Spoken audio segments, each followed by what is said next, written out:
Hello friends, welcome back to my channel chemistry by Shivani. आज हम electro chemistry के part 3 करेंगे, जो हमारा पार्ट 1 और पार्ट 2 के साथ कंटिन्यूशन में था। ठीक है, तो आज हमारा होगा पार्ट 3। पार्ट 3 में हम स्टार्ट करते हैं। सबसे पहले हमारा रेजिस्टेंस क्या होता है। हम छोटी क्लासेस में बच्चों को सिंपल बताते हैं कि रेजिस्टेंस बेसिकली किसी को रोक दो। ठीक है, किसी को रोकना मतलब क्या है कि रेजिस्टेंस का जो बेसिक मीनिंग है वो यही है, to resist the flow of current inside the conductor. ठीक है, हम क्या करते हैं, करंट को हम रोकते हैं। जितना ज़्यादा अमाउंट हमें जितना ज़्यादा करंट हम रोकना चाहे वो डिपेंड करता है कि हम रेजिस्टेंस जो है कितने ओम का लगा रहे हैं, है ना। जितना ज़्यादा ओम का हम रेजिस्टेंस लगाते जाएंगे, हमारा करंट का जो फ्लो है वो उतना ही कम होता जाएगा। तो बेसिकली रेजिस्टेंस क्या है? Resistance offered by a uniform conductor to the passage passage of electricity is directly proportional to the length of the conductor and inversely proportional to the area of cross section of the conductor। ठीक है, ये हम basically हम ये formula है, हम 10th class में हमने पढ़ा हुआ है कि होता क्या है resistance, that is R is equal to rho into L by A. ठीक है, रो क्या होता है हमारा? resistivity। Rho is resistivity। L हमारी क्या होती है? लेंथ। और ए क्या होता है हमारा? Area of cross section. Area of cross section. हम एक्चुअली करते क्या है कि हमें जितना ज़्यादा करंट का फ्लो करवाना है, हम क्या करते हैं, जो हमारा एरिया ऑफ क्रॉस सेक्शन है वायर का, हम उतना ही ज़्यादा लेते हैं। अगर हमारी थिक वायर होगी, क्या थिक वायर होगी, मोटी वायर होगी, तो हमारा करंट जो है ज़्यादा फ्लो करेगा। और अगर हमारी थिन वायर होगी, थिन वायर, तो हमारा करंट का जो फ्लो है वो क्या होगा? कम होगा। वो किसके ऊपर डिपेंड करता है? एरिया ऑफ क्रॉस सेक्शन पे। तब ये सोच करके हम जो घर में वायर्स वगैरह वायरिंग वगैरह करवाते हैं, वो तभी करवाते हैं हमें थिन वायर लेनी है कि थिक वायर लेनी है। ठीक है, तो ये था हमारा रेजिस्टेंस। ठीक है, अब रेजिस्टेंस को अगर हम, तो चलो बाद में करते हैं फिर आगे। पहले हम कंडक्टेंस करते हैं, कंडक्टेंस इन इलेक्ट्रोलिटिक सोल्यूशन। अब कंडक्टेंस क्या होता है? It is basically the flow of electricity through the solution of electrolytes. ठीक है, हम इलेक्ट्रोलिटिक सेल हमने पढ़ी थी। ठीक है, वहाँ पे हम क्या करते हैं, करंट पास करते हैं, एक्सटर्नल सर्किट यूज करते हैं, बैटरी लगाते हैं।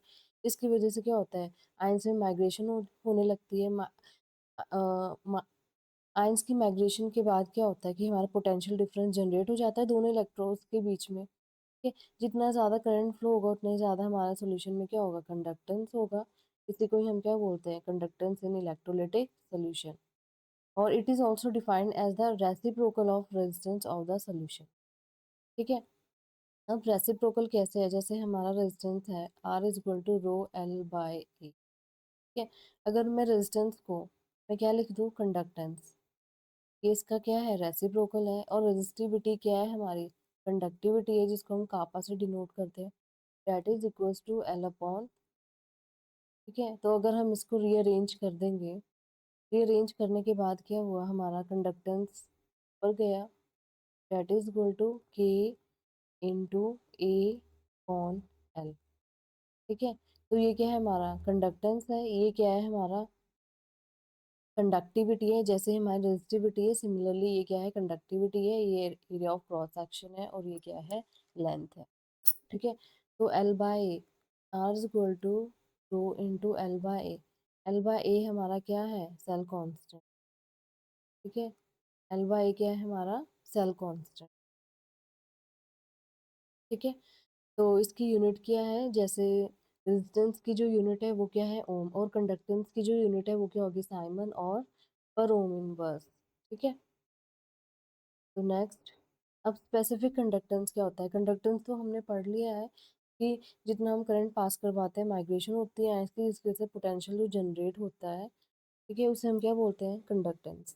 ठीक है, अब उसके बाद स्पेसिफिक कंडक्टेंस, हमने यहाँ पे नाम लिया है स्पेसिफिक। स्पेसिफिक का मतलब है कि हमने उसको स्पेसिफाई कर दिया है। जैसे जैसे मैं एग्जांपल ले रही हूँ, ये हमारा सॉल्यूशन है इलेक्ट्रोलाइट्स का, ठीक है? इसमें हमारे आयंस है, इसमें हमारे क्या है? आयंस है, ठीक है? मैंने यहाँ पे स्पेसिफाई किया कि मैंने यहाँ पे यूनिट वॉल्यूम लिया, ठीक है? यूनिट वॉल्यूम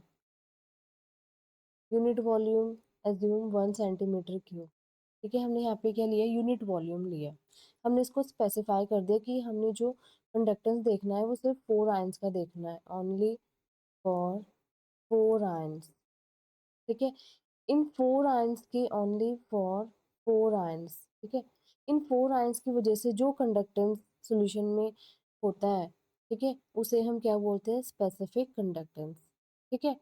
सिर्फ इन 4 आयंस की, अगर हम पूरे होल सॉल्यूशन की बात करें तो हम सिंपल कंडक्टेंस की बात करेंगे, लेकिन जब हमने स्पेसिफाई कर दिया, मेंशन कर दिया है कि हमने सिर्फ और सिर्फ यूनिट वॉल्यूम लेना है सॉल्यूशन का, उसे हम क्या बोलेंगे? Specific conductance. इस यूनिट वॉल्यूम सॉल्यूशन की वजह से जो कंडक्टेंस आता है उसे हम बोलते हैं specific conductance. Also it is the reciprocal of specific resistance is called specific conductance, ठीक है? तो स्पेसिफिक कंडक्टेंस जो है इसकी यूनिट क्या है? पर ओम पर सेंटीमीटर, ठीक है? एल बाय ए को मैंने बता दिया कि हम सेल कांस्टेंट बोलते हैं, उसकी यूनिट क्या होती है? पर सेंटीमीटर। उसके बाद अब मोलर कंडक्टेंस।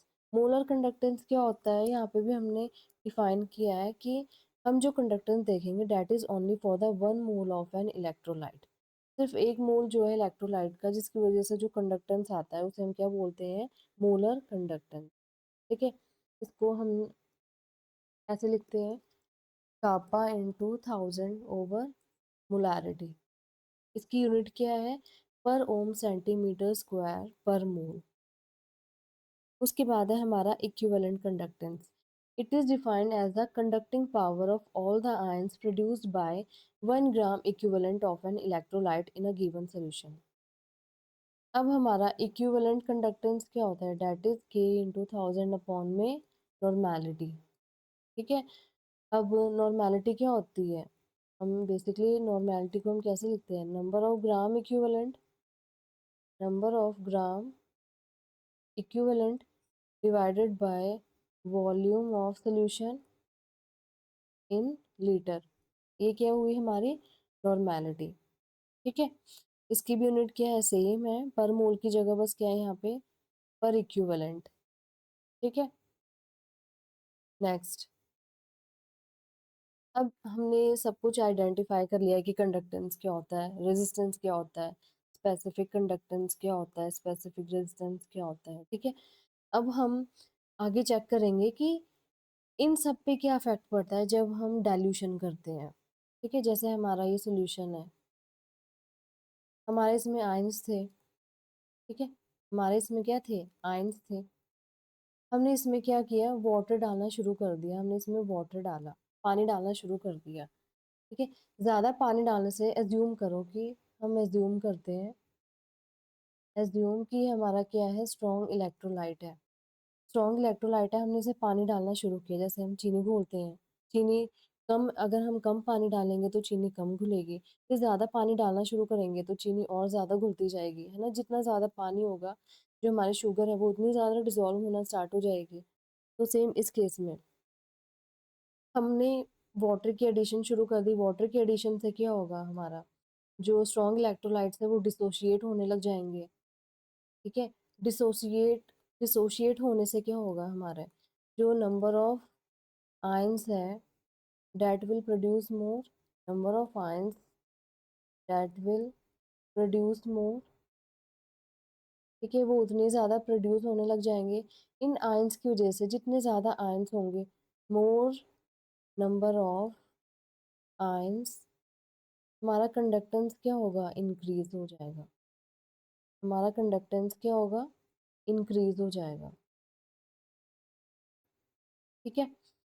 तो हमारा इस केस में क्या हुआ? हमने वाटर की एडिशन की, हम क्या कर रहे हैं? डाइल्यूशन कर रहे हैं। डाइल्यूशन से क्या होगा? हमारा कंडक्टेंस इंक्रीज हो जाएगा, कंडक्टेंस इंक्रीजेस, ठीक है? ये तो था हमारा कंडक्टेंस इंक्रीज हो गया, हमने सिंपल डाइल्यूशन की और कुछ नहीं किया अभी, ठीक है? अब आते हैं स्पेसिफिक कंडक्टेंस पे। अब मैंने बताया था कि हमारा जो स्पेसिफिक कंडक्टेंस अभी हमने पीछे पढ़ा है, that is only for few molecules या आयंस, ठीक है। ये लिया हमने। यूनिट वॉल्यूम की बात की थी मैंने, यूनिट वॉल्यूम में क्या लिए मैंने, 4 आयंस लिए। हमने 4 आयंस का कंडक्टेंस देखना है, 4 आयंस कंडक्टेंस, ठीक है। तो इस केस में क्या होगा, यहाँ तो हमारे नंबर ऑफ आयंस जो थे वो इंक्रीज कर रहे थे। हम होल सोल्यूशन की बात कर रहे थे, नंबर ऑफ आयंस क्या थे, इंक्रीज कर रहे थे। लेकिन इस केस में हमने क्या किया, डाइल्यूशन की। डाइल्यूशन करने से क्या होगा, हमारा वॉल्यूम इंक्रीज हुआ, ठीक है। डाइल्यूशन करने से क्या हुआ, हमारा वॉल्यूम इंक्रीज हुआ। वॉल्यूम इंक्रीज करने से इस पर यूनिट वॉल्यूम में, इन इन पर यूनिट वॉल्यूम, इन per unit volume ions decreases, ठीक है। आयंस क्या हो रहे, डिक्रीज है। मान लो 4 आयंस थे, 4 आयंस से कितने बचे, ये 2 आयंस, ठीक है। तो 2 आयंस की वजह से हमारी क्या हुई, कॉन्सेंट्रेशन कम हो गई। हमारी क्या हुई, कॉन्सेंट्रेशन डिक्रीज कर गई। डिक्रीज करने से क्या होगा, हमारा जो कापा है डेट विल डिक्रीजेस। हमारा इस केस में क्या होगा, जो स्पेसिफिक कंडक्टेंस है डेट विल डिक्रीजेस, ठीक है। तो ये थी हमारी variation with respect to conductance and with respect to specific conductance, ठीक है। नेक्स्ट हमारा है मोलर कंडक्टिविटी। अब मोलर कंडक्टिविटी पे क्या इफेक्ट पड़ेगा, जैसे हमारा फॉर्मूला क्या होता है molar conductivity, that is kappa into 1000 over molarity. Kappa into 1000 over molarity, ये होता है हमारा फॉर्मूला, ठीक है। तो इस केस में भी क्या कर रहे हैं, हमने डाइल्यूशन स्टार्ट की। हमने डाइल्यूशन स्टार्ट की। डाइल्यूशन स्टार्ट करने से क्या होगा, हमारी मोलैरिटी क्या होगी, मोलैरिटी क्या होगी हमारी, डिक्रीज होने लग जाएगी। Molarity decreases, number of ions क्या होने लग जाएंगे हमारे, number of ions decreases. Decrease क्यों हो जाएंगे, क्योंकि हम बात कर रहे हैं फॉर 1 मोल, ठीक है। यहाँ पे हमने डिफाइन किया था ना, मोलर कंडक्टिविटी क्या होती है, for 1 mole of an electrolyte, for 1 mole of an electrolyte, ठीक है। मोलैरिटी क्या हो जाएगी, डिक्रीज करने लग जाएगी। क्यों, नंबर ऑफ आयंस हमारे डिक्रीज करने लग जाएंगे for 1 mole of an electrolyte. तो इस केस में क्या होगा हमारा, अगर हमारी कॉन्सेंट्रेशन डिक्रीज करने लग जाएगी तो हमारी मोलर कंडक्टिविटी क्या करेगी, इंक्रीज। इंक्रीज तभी करेगी ना जब ये हमारा डिक्रीज होगा, तो मोलर कंडक्टिविटी हमारी क्या होगी, इंक्रीज होगी, ठीक है। हमें पता है कि हमारा कापा भी कम हो रहा है यहाँ पे, ये डायरेक्टली प्रोपोर्शनल है। बट जो हमारा कापा है इसको हम नेगलेक्ट कर देते हैं। नेगलेक्ट क्यों कर रहे हैं, क्योंकि इसमें ज़्यादा वेरिएशन नहीं होती है, बहुत ही लिटिल अमाउंट होता है। तो इसलिए हम उसको क्या कर देते हैं, कापा को यहाँ पे नेगलेक्ट कर देते हैं। नॉट मच वेरिएशन, यहाँ पे ज़्यादा वेरिएशन नहीं होती है, ठीक है। तो इक्विवेलेंट कंडक्टिविटी के केस में भी सेम सेम एक्सप्लेनेशन है। सेम एक्सप्लेनेशन कैसे, नंबर ऑफ इक्विवेलेंट जो हमारे कम होते जाएंगे, नंबर ऑफ इक्विवेलेंट कम होने से क्या होगा, हमारा कंडक्टेंस इंक्रीज हो जाएगा, ठीक है। यहाँ पे हम स्पेसिफाई कर रहे हैं number of for 1 gram of equivalent या फिर for 1 mole of an electrolyte, ठीक है। तो इक्विवेलेंट कंडक्टिविटी जो है वो हमारी क्या होगी, इंक्रीज करेगी। इक्विवेलेंट कंडक्टिविटी हमारी क्या करेगी, इंक्रीज करेगी, ठीक है, विद डाइल्यूशन, विद डाइल्यूशन, ठीक है। तो नेक्स्ट है variation of molar conductivity with concentration for strong and weak electrolyte. अब हम किसकी बात करेंगे, स्ट्रॉन्ग और वीक इलेक्ट्रोलाइट्स की, ठीक है। अब हम उनकी वेरिएशन देखेंगे जब हम डाइल्यूशन कर रहे हैं, ठीक है। तो जैसे ये हमारा ये चार्ट है एक तरह से, यहाँ पे अगर मैं देखूँ तो 0.3 कॉन्सेंट्रेशन जो है, ठीक है, एट, जब कंडक्टेंस क्या थी, बिल्कुल जीरो, जीरो कंडक्टेंस। यहाँ पे क्या है, जीरो कंडक्टेंस है। और अगर मैं स्ट्रॉन्ग इलेक्ट्रोलाइट की बात करूँ तो यहाँ पे क्या है, कंडक्टेंस कितनी है, अप्रॉक्सीमेटली कितनी हो सकती है, 145 के अराउंड, ठीक है। तो यहाँ पे हमारे जो स्ट्रॉन्ग इलेक्ट्रोलाइट्स है, स्ट्रॉन्ग इलेक्ट्रोलाइट्स कौन कौन से हैं, HCl हो सकता है, ठीक है, HCl हो सकता है, NaOH को हम ले सकते हैं, ठीक है। और जो हमारा यहाँ पे क्या है, वीक इलेक्ट्रोलाइट है, या हम KCl भी ले सकते हैं। ये तो हमारे स्ट्रॉन्ग एसिड स्ट्रॉन्ग बेस हो गए। ये हमारे पास क्या है, इलेक्ट्रोलाइट हो गया है, वीक इलेक्ट्रोलाइट। एसिटिक एसिड ले लेते हैं, ये क्या है, वीक है, इसकी डिसोसिएशन बहुत कम होती है, ठीक है। तो ये हमारे वीक इलेक्ट्रोलाइट है, ये हमारा स्ट्रॉन्ग इलेक्ट्रोलाइट है, ठीक है। अगर मैं हम यहाँ पे स्टैंड बाय मोड पे है अभी, ठीक है, तो जैसे जैसे हमारी कॉन्सेंट्रेशन क्या होगी, कम होती जाएगी। अब जो वीक इलेक्ट्रोलाइट है, वीक इलेक्ट्रोलाइट है, इनकी जो डिसोसिएशन है, जो इनकी डिसोसिएशन है वो क्या होगी, बहुत कम होती है ना। ये इक्विलिब्रियम में होते हैं, ये इक्विलिब्रियम में होते हैं, क्योंकि इनकी डिसोसिएशन जो होती है, उनका अल्फा जो होता है, अल्फा क्या होता है, इनका डिग्री ऑफ डिसोसिएशन बहुत कम होता है, दैट इज लेस देन 1। तो जैसे जैसे हमने पानी डालना शुरू किया, हमने यहाँ पे डाइल्यूशन स्टार्ट की, डाइल्यूशन स्टार्ट करने से क्या होगा, एक टाइम ऐसा आएगा कि इतनी इनकी जितनी पॉसिबल डिसोसिएशन हो सकती थी वो कंप्लीट हो जाएगी, उस पॉसिबल डिसोसिएशन की वजह से, ठीक है। जो इलेक्ट्रॉन सॉरी जो आयंस वो फ्रीली मूव करने लग जाएंगे, उसकी वजह से क्या होगा, यहाँ पे कंडक्टेंस हो जाएगा, और कंडक्टेंस जो होगा वो इनफाइनाइटली होगा, ठीक है। तभी हम इसको बोलते हैं कि हम तभी फाइंड आउट करते हैं कि conductance for week electrolyte at infinite dilution, ठीक है।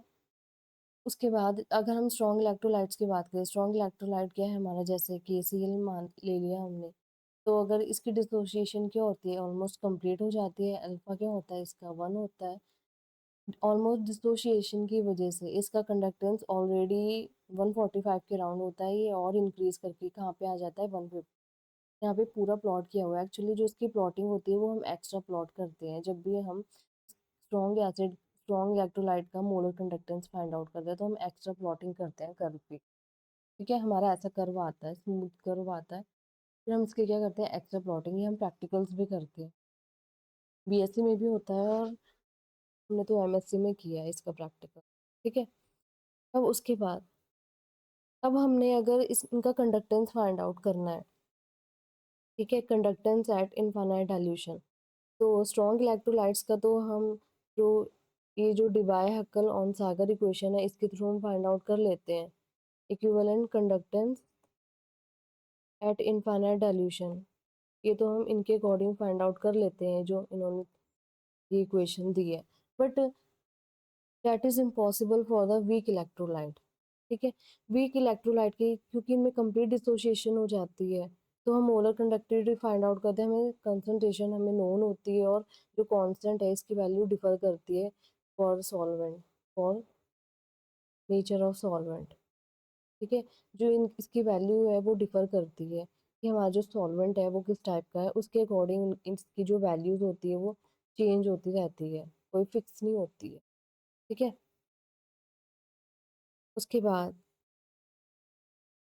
नेक्स्ट हमारा कुलरॉश लॉ, जैसे स्ट्रॉन्ग इलेक्ट्रोलाइट्स के लिए तो था डिबाय हैकल ऑन सागर इक्वेशन, तो कुलरॉश लॉ जो है that is applicable for weak electrolytes, the equivalent conductance of an, यहाँ पे हमारा क्या होगा, weak electrolyte, weak weak electrolyte, ठीक है। यहाँ पे हम वीक इलेक्ट्रोलाइट के लिए फाइंड आउट करते हैं कंडक्टेंस, ठीक है, molar conductivity. The equivalent conductance of a weak electrolyte at infinite dilution that is equal to the sum of the equivalent conductance of the components ion, ठीक है। तो basically इसमें क्या करते हैं, हम कुलरॉश लॉ में हम मोलर कंडक्टिविटी फाइंड आउट करते हैं एट इनफाइनाइट डाइल्यूशन। जैसे कोई भी मैंने सॉल्ट ले लिया, मैंने ये सॉल्ट लिया, अगर इसकी डिसोसिएशन हो जाएगी तो इसकी मोलर कंडक्टिविटी क्या होगी, साइन की positive ion plus plus negative ion, ठीक है। ये हम फाइंड आउट करते हैं अकॉर्डिंग टू गोल्ड-रॉश लॉ, ठीक है। तो equivalent conductance of an electrolyte at infinite dilution that is equal to the sum of the equivalent conductance of the component ions that is cations and anions. ठीक है, ये हमारे क्या positively charge है तो ये क्या है हमारे कैटायंस है, और ये हमारा नेगेटिवली चार्ज है तो ये हमारे क्या है एनायंस है। ठीक है, अब एप्लीकेशंस क्या क्या है, तो रॉश लॉ की बहुत ज़्यादा एप्लीकेशन है as compare to Debye Huckel Onsager equation. ठीक है, तो क्या क्या एप्लीकेशन है इसकी, it can be use to evaluate the molar conductivity of any weak electrolyte at infinite dilution. ठीक है, हम किसी भी वीक इलेक्ट्रोलाइट की जो है मोलर कंडक्टिविटी को फाइंड आउट कर देते हैं एट इनफाइनाइट डाइल्यूशन। जैसे अभी हमने एक और किया था ये, अगर मैं इसकी डिसोसिएशन करूँ, जैसे मैंने लिया K2SO4। ठीक है, K2SO4 लिया, मैं एग्जांपल बता रही हूँ। तो अगर इसकी डिसोसिएशन करेंगे तो सबसे पहले हमें पता होना चाहिए कि इनकी डिसोसिएशन होती कैसे है। जैसे K2 है तो twice of K plus plus SO4 2 negative, charge हमारा ओवरऑल बैलेंस होना चाहिए। अगर +2 चार्ज इधर है तो -2 चार्ज इधर है, तो हम इसको कैसे रिप्रेजेंट कर सकते हैं, 2 into molar conductivity of K positive ion. ठीक है, प्लस मोलर कंडक्टिविटी ऑफ हमारा जो एनायन है कौन है, SO4 2 नेगेटिव। ठीक है, ऐसे हम किसी भी इलेक्ट्रोलाइट की हम मोलर कंडक्टिविटी को फाइंड आउट कर सकते हैं। ठीक है, बस हमें पता होना चाहिए उनकी जो डिसोसिएशन होती है वो कैसे होती है। उसके बाद अब हम degree of dissociation find out कर सकते हैं किसी भी वीक इलेक्ट्रोलाइट का। तो डिग्री ऑफ डिसोसिएशन हमारा क्या होता है, अल्फा। ठीक है, और अल्फा क्या होता है हमारा, number of moles of ion dissociated dissociated या नंबर ऑफ आयंस लिख दो, मोल्स में, number of ions dissociated by total number of ions. Total ions कितने और जितने आयंस हमारे डिसोशिएट होते हैं उसको हम बोलते हैं डिग्री ऑफ डिसोसिएशन। ठीक है, अब degree of dissociation find out हमने कर ली, हमने अल्फा फाइंड आउट कर लिया। अब हम मोलर कंडक्टिविटी फाइंड आउट कर लेते हैं। तो मोलर कंडक्टिविटी कैसे फाइंड आउट कर रहे हैं किसी भी सॉल्यूशन, सॉरी, मोलर कंडक्टिविटी कैसे फाइंड आउट करेंगे, तो अगर हमें मोलर कंडक्टिविटी गिवन होगी तो हम अल्फा कैसे फाइंड आउट करेंगे। मोलर कंडक्टिविटी तो हमने पीछे देख लिया कि हमने कैसे फाइंड आउट करनी है, ये हमें गिवन होगी। ठीक है, ये हमें क्या होगी, गिवन होगी, और ये हमें हम फाइंड आउट करते हैं। ठीक है, ये हमें फाइंड करनी होती है molar conductivity eight infinite dilution. तो हम अल्फा की वैल्यू जो है अपनी फाइंड आउट कर सकते हैं। ठीक है, in terms of molar conductance.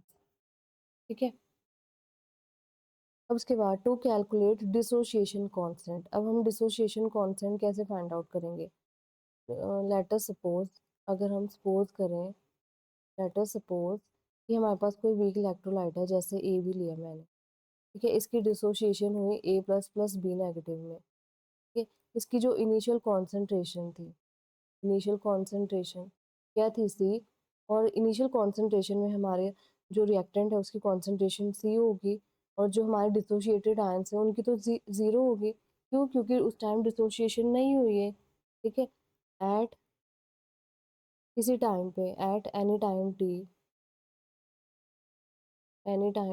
T इसकी डिसोशिएशन हो गई। तो जितने यहाँ से मोल्स डिसोशिएट हुए, जितने यहाँ से मोल डिसोशिएट होंगे उधर उतने ही बनेंगे, है ना, जितनी इधर से डिसोशिएशन होगी उतनी ही इधर होगी। जितना कम हमारा रिएक्टेंट होगा हमारा प्रोडक्ट उतना ही बढ़ेगा।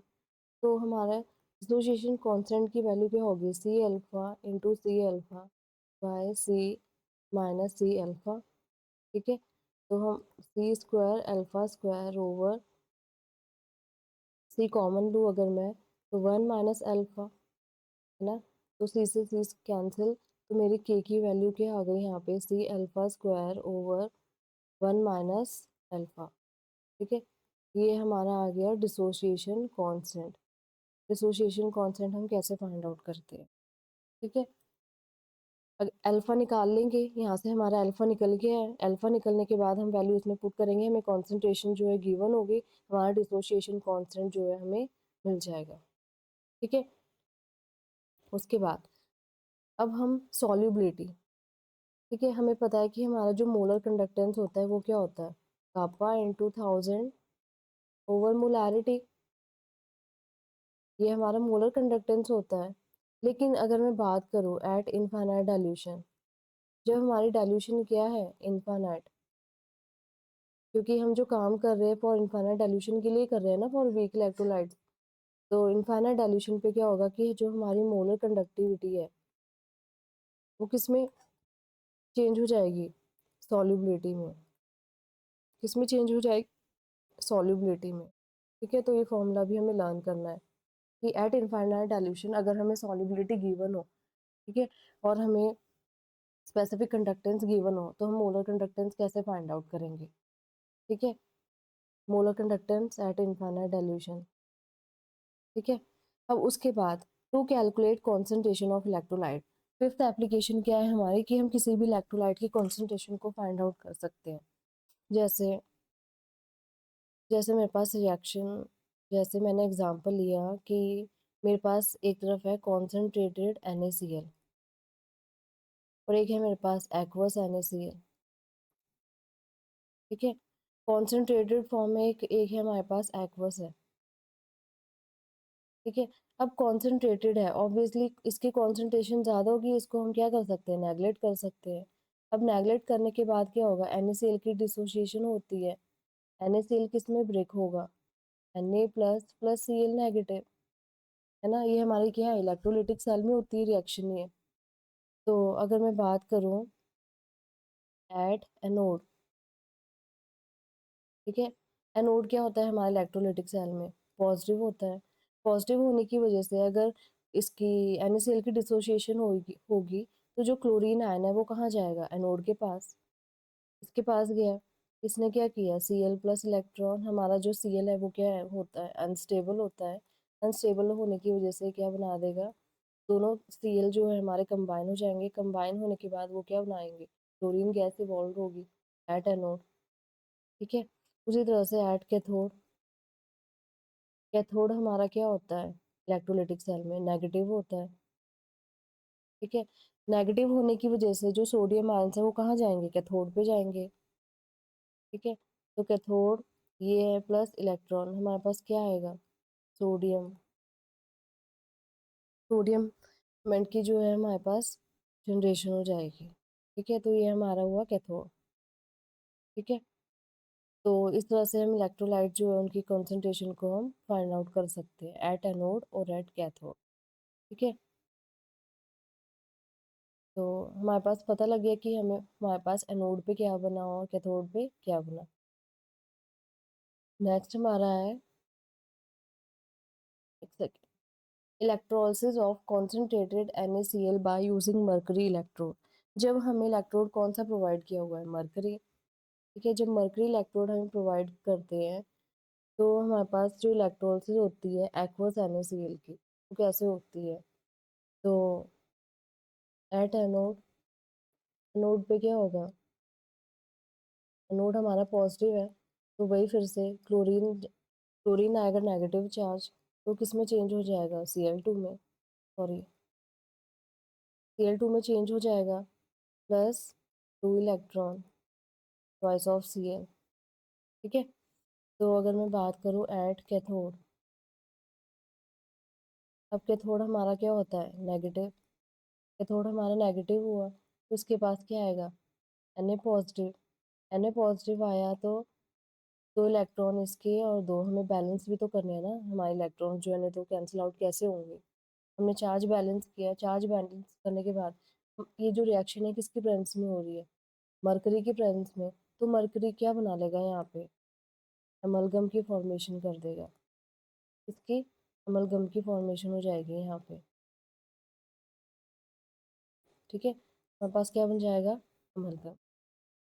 तो ये था कि जब हम एक्वस NaCl की इलेक्ट्रोलिसिस करते हैं यूजिंग मर्करी इलेक्ट्रोड, तब हमारे पास रिएक्शन क्या होती है, इस तरह से हमारे पास अमलगम की क्या हो जाती है, फॉर्मेशन। ठीक है,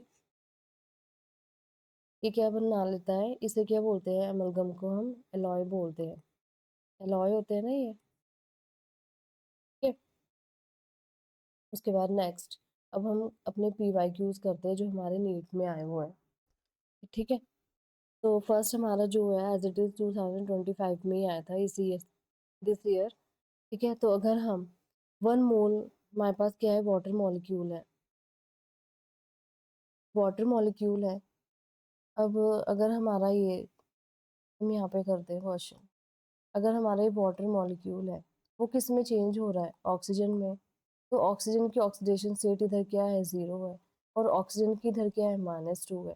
-2 है तो जो हमारा एन फैक्टर होगा, एन फैक्टर क्या होगा, चेंज ऑफ इलेक्ट्रॉन्स।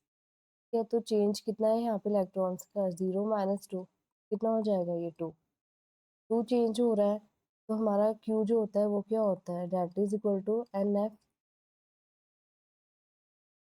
हमारा जो चार्ज होता है वो क्या होता है, NF, ठीक है। तो इसके अकॉर्डिंग हमारी क्यू की वैल्यू क्या है इसके लिए, 2 फैरड, ठीक है। इसकी वैल्यू क्या आई, 2 फैरड, तो ये हम इससे मिला देंगे, ठीक है। अब हम बी पार्ट करते हैं। बी पार्ट में क्या हो रहा है हमारा, जो पोटेशियम, पोटेशियम तो नहीं है यहाँ पे, पर मैग्नेट है। पर मैग्नेट किस में चेंज हो रहा है हमारा, Mn2 पॉजिटिव में। पर मैग्नेट के ऊपर मैग्नीज में चार्ज कितना है, x -8 इक्वल टू -1, ठीक है। तो कितना हो जाएगा इसके ऊपर चार्ज, 8 -1 डेट इज +7। तो मैग्नीज के ऊपर यहाँ पे हमारा चार्ज कितना आया, +7। अभी यहाँ पे जो चेंज हो रहा है इलेक्ट्रॉन्स का, हमें ये नहीं देखना है कि पॉजिटिव है कि नेगेटिव है, हमें सिर्फ चेंज चाहिए। तो चेंज क्या हो रहा है यहाँ पे, N5, ठीक है। तो चेंज कितना हुआ, 5। तो चार्ज कितना हो जाएगा इस केस में, 5 फैरड। तो मैग्नीज के केस में क्या हो जाएगा, 5 फैरड, ठीक है। अब सी पार्ट, सी पार्ट में क्या कर रहे हैं हम, 1.5 mole of calcium from molten CaCl2। हमारे पास CaCl2 है, CaCl2 से हमारे पास क्या फॉर्मेशन हो रही है, कैल्शियम की। यहाँ पे कैल्शियम जो है +2 में है। +2 में कैसे है कि 2 क्लोरीन एटम्स है, दोनों का -1 चार्ज होगा, तो कैल्शियम का ऑब्वियस है +2 हो जाएगा। तो इस केस में हमारा N क्या होगा, 0 -2, सॉरी 2 लिख लेते हैं, नहीं तो नेगेटिव चार्ज आएगा। हमें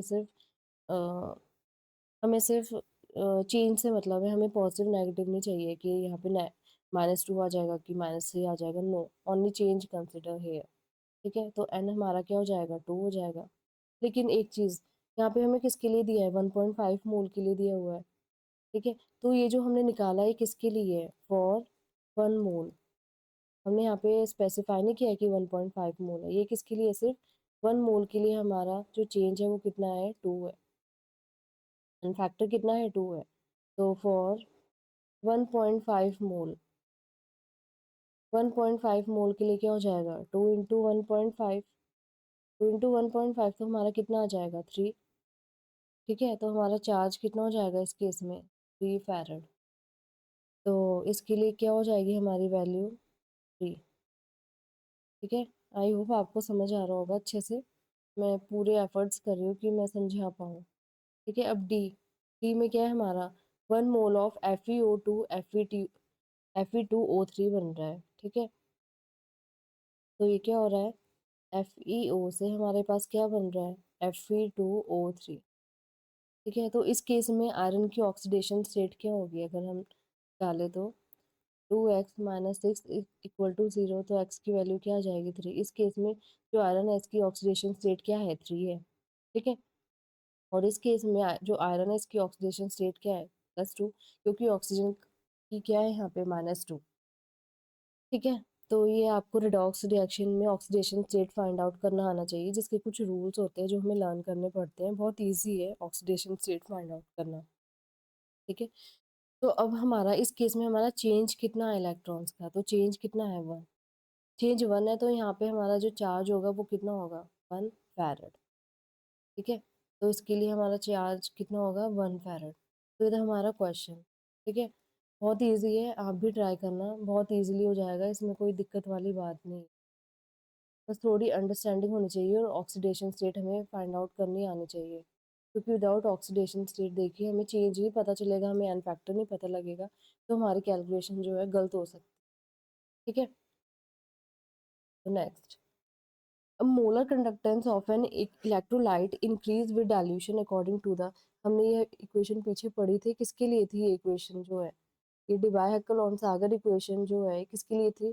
फॉर स्ट्रॉन्ग इलेक्ट्रोलाइट्स। हमने पीछे पढ़ा है कि किसके लिए थी? फॉर स्ट्रॉन्ग इलेक्ट्रोलाइट्स, और वीक इलेक्ट्रोलाइट्स के लिए कौन सी इक्वेशन थी? Kohlrausch law.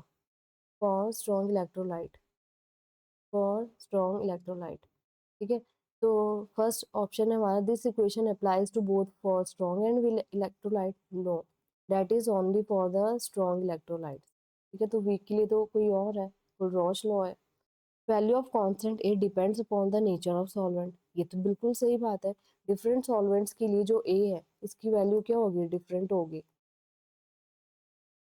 ठीक है, वाटर की अलग होगी, अगर अल्कोहल है या कोई और सॉल्वेंट है उनके लिए अलग होगी। अब value of constant A is same for both BaCl2 and MgSO4। बिल्कुल नहीं, कैसे हो सकती है? अगर हम BaCl2 की डिसोसिएशन करें, BaCl2 की डिसोसिएशन करें तो क्या होगा? Ba2 plus plus twice of Cl negative, ये होगा। और अगर हम MgSO4 की डिसोसिएशन करें, ठीक है, तो क्या बनेगा हमारे पास? Mg2 plus plus SO4 2 negative. यहाँ पे आयंस हमारे कितने हैं? टोटल आयंस कितने हैं? 3। और यहाँ पे टोटल आयंस कितने हैं? 2। तो ए की वैल्यू तो डिफर करेगी करेगी। ठीक है, तो ये भी क्या है हमारा? रॉन्ग। अगर मैं डी की बात करूँ, डी के लिए, डी के केस में क्या होगा हमारे पास? BaCl2 है, तो BaCl2 की डिसोसिएशन हमारे यहाँ पे हो गई थी, तो हम किसकी करें यहाँ पे? मैग्नीशियम हाइड्रोक्साइड की। तो मैग्नीशियम हाइड्रोक्साइड की हमने डिसोसिएशन की। ठीक है, तो हमारे पास क्या बन जाएगा? Mg2 plus plus twice of OH negative. तो यहाँ पे हमारे जो टोटल आयंस है वो कितने हैं? 3। तो इन दो केसेस में क्या है? आयंस हमारे 3 है। तो इस केस में भी डिफर करेगी, लेकिन अप्रोक्सीमेशन की अगर हम बात करें तो अप्रोक्सीमेट यहाँ पे क्या होगी? ए की वैल्यू सेम होगी। ठीक है, क्योंकि हमारे आयंस की भी वेरिएशन होती है। यहाँ पे हाइड्रोक्साइड आयन है और यहाँ पे क्लोराइड आयन है, आयंस का भी डिफरेंस है। बट जो डिफरेंस है वो थोड़ा मिनिमाइज हो जाता है एज कम्पेयर टू दिस, इसके केस के अकॉर्डिंग। ठीक है, तो आई होप आपको ये समझ आया होगा। तो नेक्स्ट क्वेश्चन है, नेक्स्ट क्वेश्चन जैसे ये है हमारे पास के की जो वैल्यू है वो इतनी गिवन है। ठीक है, और जो हमारे पास रेजिस्टेंस है वो क्या है? हमारे पास 60 ओम है। ठीक है, तो हमें सेल कांस्टेंट की वैल्यू निकालनी है। तो सेल कांस्टेंट की वैल्यू निकालने के लिए हमारे पास फॉर्मूला होता है, क्या होता है? R is equal to rho L upon A, यही होता है। ठीक है, तो हमें किस किस की वैल्यू गिवन है? हमें कापा की वैल्यू और रेजिस्टेंस की वैल्यू हमें गिवन है। तो रेजिस्टेंस की वैल्यू क्या है? 6, और कापा की वैल्यू क्या है? 0.0210 पर ओम पर सेंटीमीटर। ठीक है, ये है इंटू एल अपॉन में ए। ठीक है, हमें ये दिया हुआ है, लेंथ हमें गिवन नहीं है। ठीक है, तो ये हमें गिवन हुआ है, सॉरी हमें कापा गिवन है, हमें रजिस्टिविटी यहाँ पे गिवन नहीं है। हमें क्या गिवन है? यहाँ पे कापा गिवन है। ठीक है, तो कापा, कापा क्या होता है? 1/k इंटू एल अपॉन में ए। ठीक है, ये होता है हमारा। तो एल अपॉन में हम ए हमारा क्या निकल जाएगा? कापा कितना है? 0.0210 मल्टीप्लाई बाय 60, मल्टीप्लाई बाय 60। अगर हम इसको सॉल्व करेंगे, सॉल्व करने के बाद हमारा आंसर क्या आएगा इस केस में? आप ट्राई कर लेना, आई थिंक 1.26 पर सेंटीमीटर। ठीक है, ये हमारी क्या आएगी? सेल कांस्टेंट की वैल्यू। ठीक है, बहुत इजी क्वेश्चन है, कोई ज़्यादा वो नहीं है इसमें, बस फॉर्मूला हमें पता होना चाहिए। डायरेक्ट क्वेश्चंस आते हैं नीट में, हम डर जाते हैं कि बहुत ज़्यादा हाई लेवल होगा, ये है वो है। आते हैं, हॉट्स क्वेश्चंस भी आते हैं, लेकिन ऐसे इजी क्वेश्चंस भी आते हैं जो हम सिर्फ फॉर्मूला बेस्ड होते हैं ये। ठीक है, तो नेक्स्ट क्वेश्चन क्या है हमारा? At 298 Kelvin standard electrode potential दिया हुआ है हमें कॉपर का, जिंक का, आयरन का और सिल्वर का। ठीक है, सबसे पहले हमारा, अगर हमें इस टाइप का क्वेश्चन मिल जाए तो हमें सबसे पहले जो काम करना है वो क्या करना है? हमें रीअरेंज करना है। रीअरेंज करना है किसको? स्टैंडर्ड रिडक्शन पोटेंशियल को। Standard reduction potential. ठीक है, रीअरेंज करना है, हमारा फर्स्ट स्टेप यही होगा यहाँ पे। तो करते हैं रीअरेंज।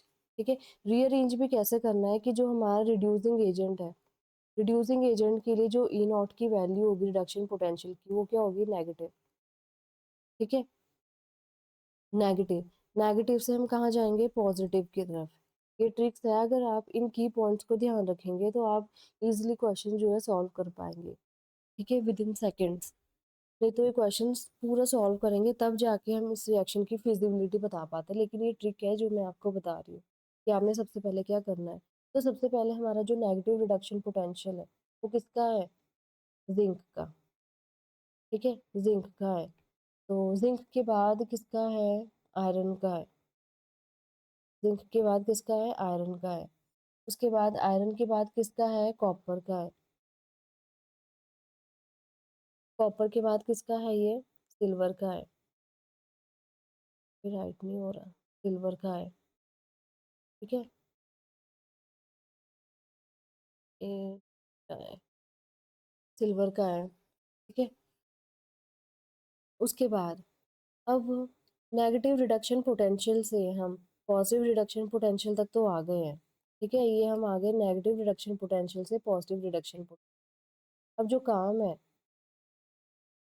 अब जो हमारा डाउन द ग्रुप हम जाते हैं तो हमारा क्या हो रहा है? जो रिडक्शन पोटेंशियल है, ठीक है, वो क्या हो रहा है हमारा? जो डिस्चार्ज पोटेंशियल है, जो हमारा क्या है? डिस्चार्ज पोटेंशियल है, वो क्या हो रहा है? डाउन द ग्रुप डिक्रीज हो रहा है। ठीक है, कैसे? ये देखिए, जो जिंक है, जिंक हाईली रिएक्टिव है इस केस में। जिसका नेगेटिव रिडक्शन पोटेंशियल होगा वो ज़्यादा हाईली रिएक्टिव होगा, हाई रिएक्टिव है।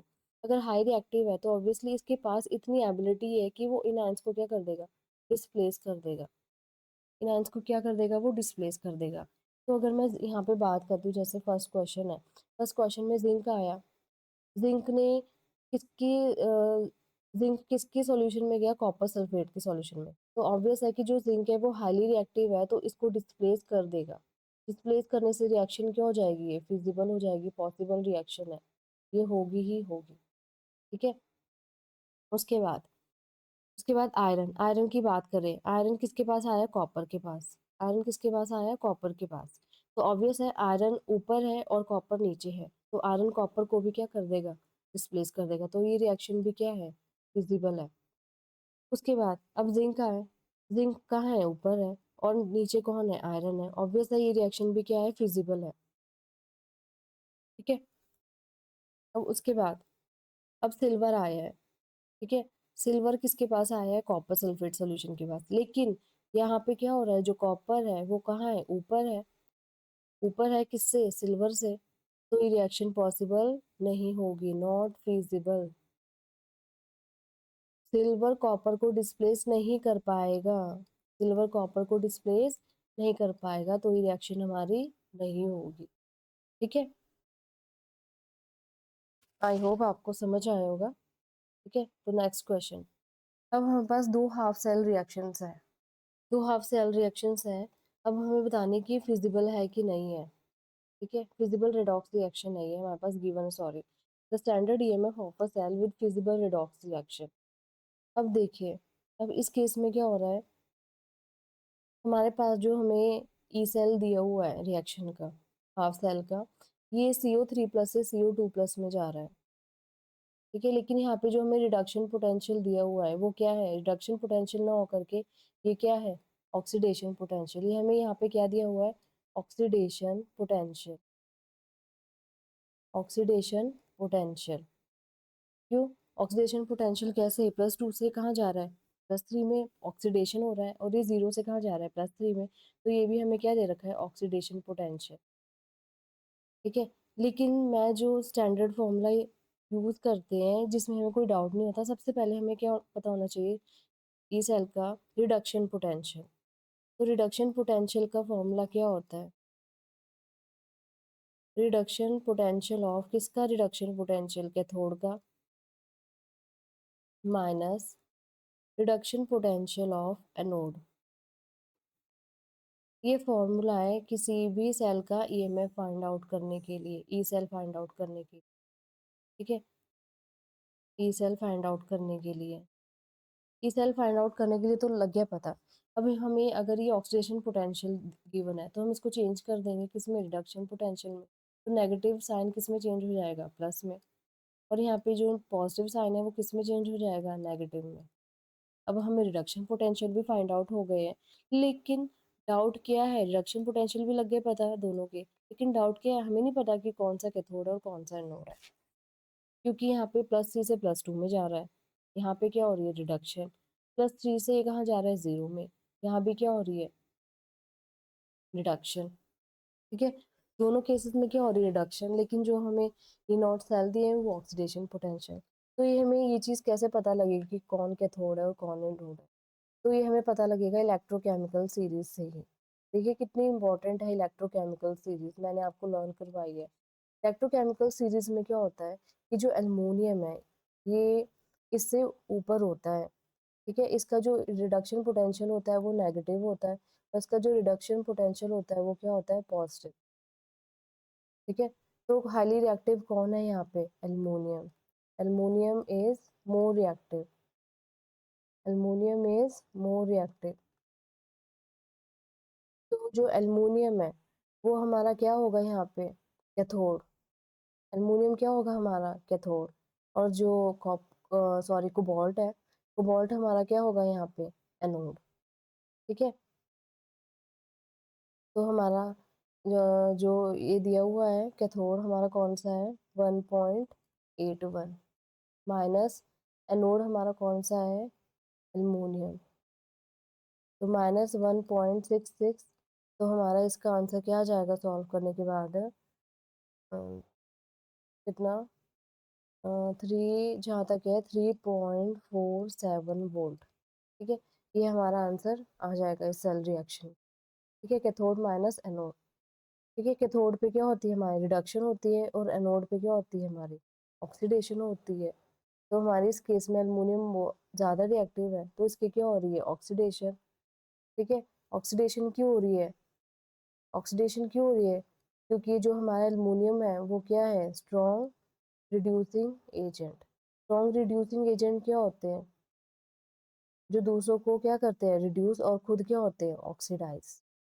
ठीक है, तो एल्युमिनियम क्या है हमारे यहाँ पे, स्ट्रॉन्ग रिड्यूसिंग एजेंट, तो जो दूसरों को क्या करेगा, रिड्यूस करेगा, और खुद क्या होगा, ऑक्सीडाइज। तो ऑक्सीडेशन इसकी क्या होगी, ऑक्सीडेशन। ऑक्सीडेशन कहाँ होगी इसकी, एनोड पे। ठीक है, तो ऑक्सीडेशन इसकी कहाँ होगी, एनोड पे, और इसकी क्या होगी, कैथोड पे, रिडक्शन। तो जो जितना नेगेटिव रिड्यूसिंग एजेंट होगा, जितनी ज़्यादा उसकी नॉट वैल्यू नेगेटिव होगी, वो उतना ही ज़्यादा स्ट्रॉन्ग रिड्यूसिंग एजेंट होगा। रिड्यूसिंग एजेंट होने से क्या होगा, वो दूसरों को रिड्यूस करेगा और खुद ऑक्सीडाइज होगा, तो इसकी क्या होगी, ऑक्सीडेशन। ऑक्सीडेशन होगी तो वो कहाँ पे जाएगा, एनोड पे, और जिसकी रिडक्शन होगी वो कहाँ जाएगा, कैथोड। ठीक है, next question, mass in grams of copper deposited bye, हमें एक क्वेश्चन दिया हुआ है, सबसे पहले हमें नोन चीज़ें पता होनी चाहिए कि क्या क्या है, हमें गिवन है।